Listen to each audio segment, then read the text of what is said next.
Hey there. Have you been watching the US stock market lately? If you've been following the headlines, you've probably noticed the market bouncing up and down like a roller coaster. But what's really going on? Why is the stock market so volatile right now? Is it just a phase, or are we witnessing something bigger? Well, let's break it down.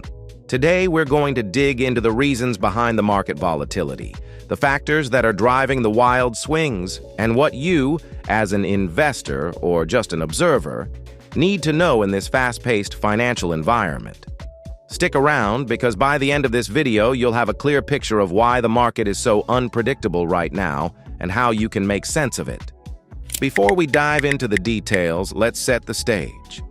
For the past few months, the US stock market has been anything but stable. One day, we see the S&P 500 hitting a record high, and the next, it plunges by a significant percentage. Investors are on edge, wondering if it's a temporary dip or the beginning of something more serious. So, what's behind all this chaos? To answer that, we need to take a closer look at the major factors contributing to this volatility. First up, we've got inflation.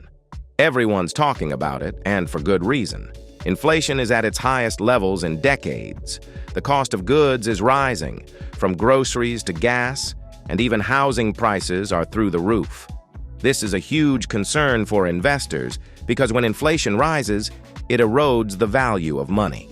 The Federal Reserve, the central bank of the US, has been trying to fight this inflation by raising interest rates. But here's the thing.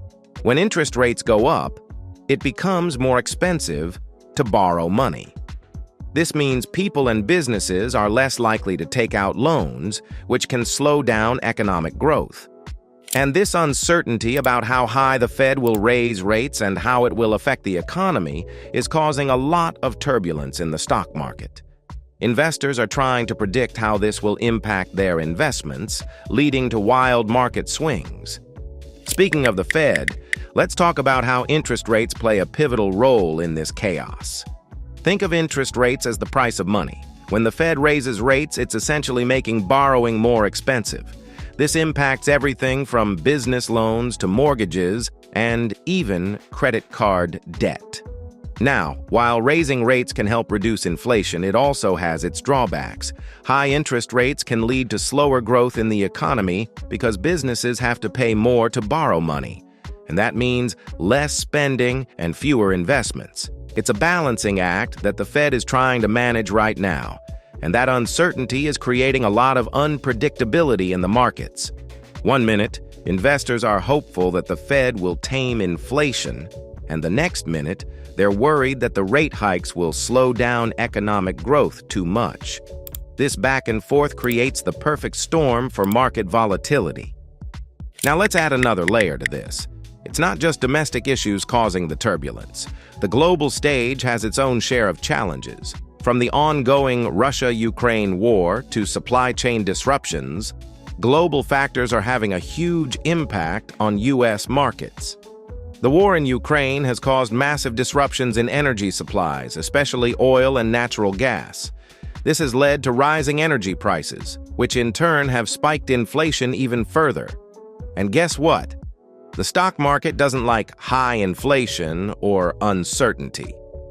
On top of that, there are fears that these geopolitical tensions could lead to more global instability, which is causing investors to become more risk-averse. When investors get nervous, they tend to pull back, leading to sharp declines in stock prices. Add to that China's economic slowdown and global supply chain issues, and you've got a recipe for ongoing market volatility. So we've talked about economic factors and global tensions, but what about the human side of things? After all, the stock market is driven by people, and people can be unpredictable. Investor sentiment plays a huge role in market volatility. When investors feel confident, they buy stocks, and when they're scared, they sell. This creates what we call market sentiment cycles, optimism and pessimism moving in waves.